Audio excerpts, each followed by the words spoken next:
आप सुन रहे हैं एक महफिल जज्बातों की, कारवां ख्यालों का, कारवाने गजल तलत अजीज के साथ सिर्फ 92.7 बिग एफएम पर। 92.7 बिग एफएम पर आपका मेजबान, आपका होस्ट तलत अजीज आपको वेलकम कर रहा है कारवाने गजल प्रोग्राम में। नया साल शुरू हो चुका है। इस साल भी आपके लिए बहुत उम्दा गजलियात और गाने ले आएंगे। मुझे उम्मीद है कि पिछला साल जो है खुशियां भी आपके लिए लाया होगा और कहीं कहीं थोड़ा सा गम भी। ये तो दुनिया का रिवाज है, गम और खुशी साथ चलते हैं। चलिए आगे बढ़ते हैं और सुनते रहें कारवाने गजल, जहां पर लफ्ज बनते हैं जज्बातों के मुसाफिर। मोहब्बत, गजल दोनों बिल्कुल एक जैसे हैं। किसी ने कहा है, और अक्सर ये एक थॉट है, कि गजल जो है अपने माशूक से बातें करने का नाम है। माशूक मतलब जिससे आप इश्क करते हैं, जिससे मोहब्बत करते हैं। और वो मोहब्बत जो बेलौस, मतलब विदाउट एनी एक्सपेक्टेशन आप माशूक के लिए आपके दिल में पैदा होती है, वो सच्ची मोहब्बत होती है। उसके जरिए आप परमात्मा तक पहुंच सकते हैं। और मैंने कहीं और पढ़ा है कि अल्लाह ताला ये भी कहता है, परमात्मा ये कहता है कि मैं अगर तुम्हें मोहब्बत न दूं तो तुम किसी के साथ इश्क नहीं कर सकते। ये भी अजीब बात है। मोहब्बत जब तक वो नहीं देगा तो हम मोहब्बत नहीं कर पाएंगे। बिल्कुल सही बात है। लेकिन वो मोहब्बत जब ही देगा जब हमारा रिसेप्शन खुला होगा।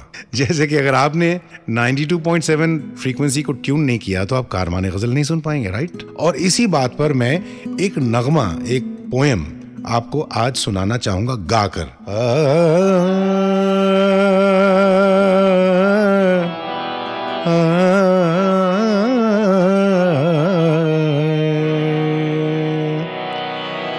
दरना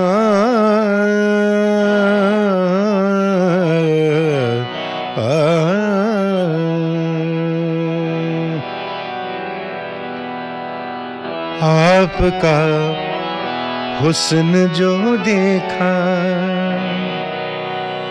तो खुदा याद आया।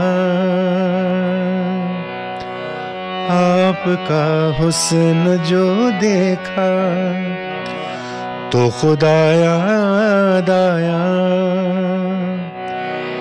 आपका हुस्न जो देखा तो खुदा याद आया। फिर मुझे आपकी बाहों का नशा याद आया।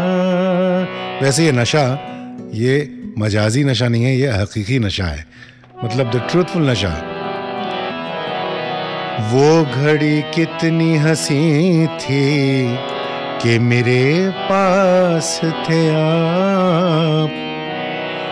मेरे गमखार हमदम थे, मेरी आस थे आप। हाय वो चांद सा मुखड़ा, वो महकती जुल्फें,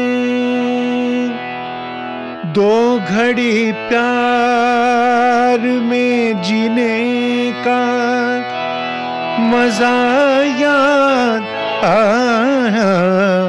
फिर मुझे आपकी बाहों का नशा याद आया।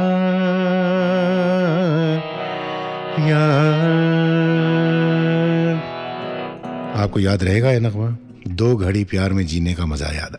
आगे बढ़ते हैं और मैं इसी तरीके का एक बहुत ही पॉपुलर फिल्म का नगमा जो मैंने गाया था फिल्म डैडी में 1989 में, एक ड्यूएट था, वो मैं आपको सुनाना चाहूंगा।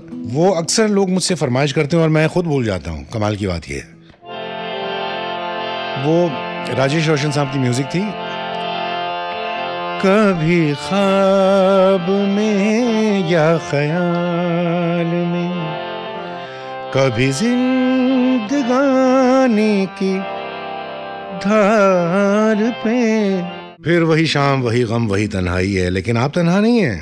जी हाँ, बेहतरीन गजलियात आपके साथ हैं और उसके साथ मैं हूं आपका मेजबान तलत अजीज 92.7 बिग एफएम पर, जहां आप सुन रहे हैं कारवाने गजल प्रोग्राम जी। और मेरे फेवरेट नगमे, जिसका वादा मैंने पिछले साल भी किया था, आपको याद है कि मैं आपको अपने फेवरेट नगमे गजलियात सुनाऊंगा। और आगे चलते हैं, तलत महमूद साहब का और एक मेरा फेवरेट नगमा, शाम गम की कसम।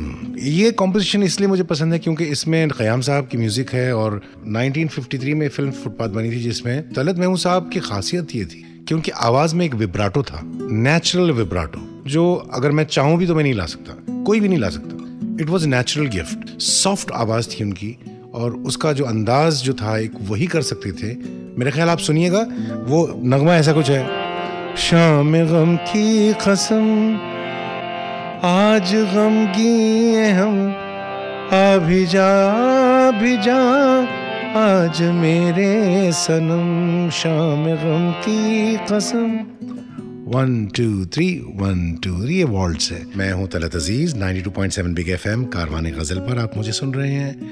और अगला नगमा जो है, अगला गीत जो है, वो थोड़ा गमगीन है। गम जो है हमारी जिंदगी में साथ साथ चलता है, मोहब्बत में खुशी और गम दोनों साथ होते हैं। लेकिन जब इंसान, कोई भी इंसान अपने माशूक से बिछड़ता है, गम उसे जो मिलता है उसकी एक लज्जत होती है, टीस कहते हैं, बहुत मीठा मीठा दर्द, लफ्जों से बयान नहीं कर सकते हैं ये दर्द को, ये तड़प को।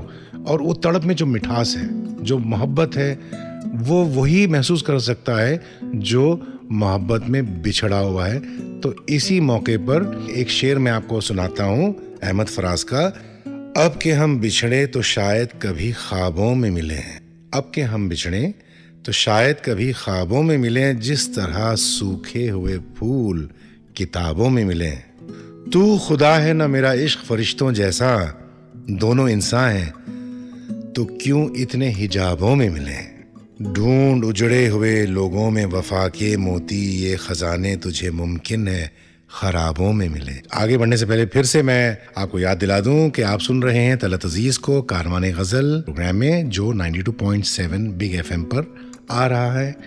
नए साल की फिर से मुबारकबाद आप सबको जो हमारे लिसनर्स अभी अभी ट्यून किए हैं।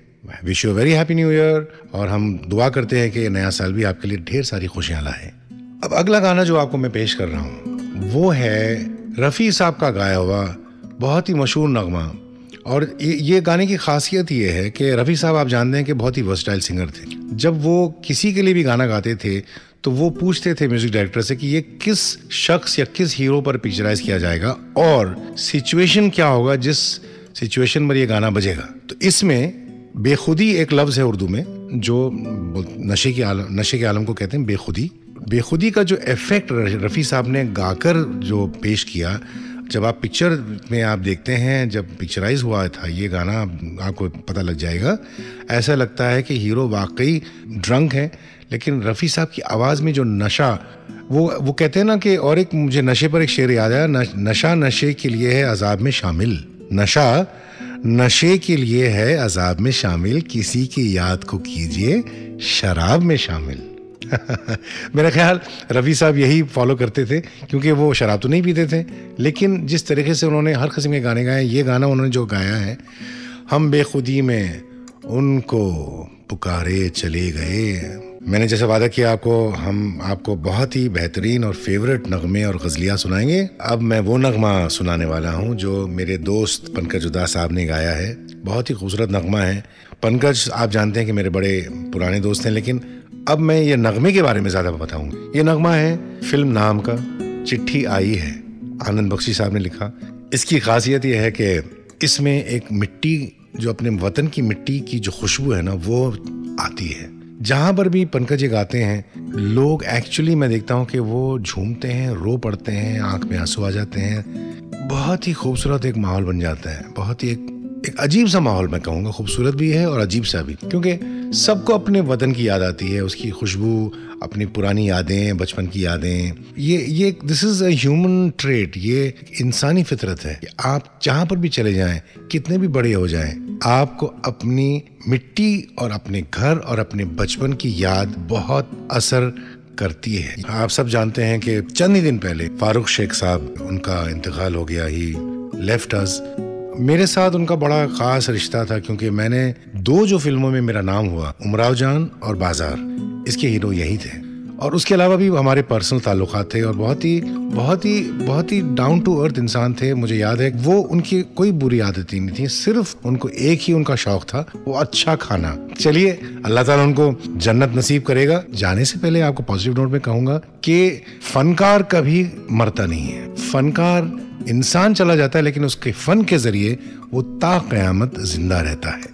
याद रखिएगा ये। तो अगले हफ्ते आपसे फिर मुलाकात होगी नेक्स्ट संडे रविवार 9 बजे 9 to 11। एंड जब तक आपसे मैं अलविदा करता हूँ और ये कहता हूँ कि हर मुलाकात का अंजाम जुदाई क्यों है।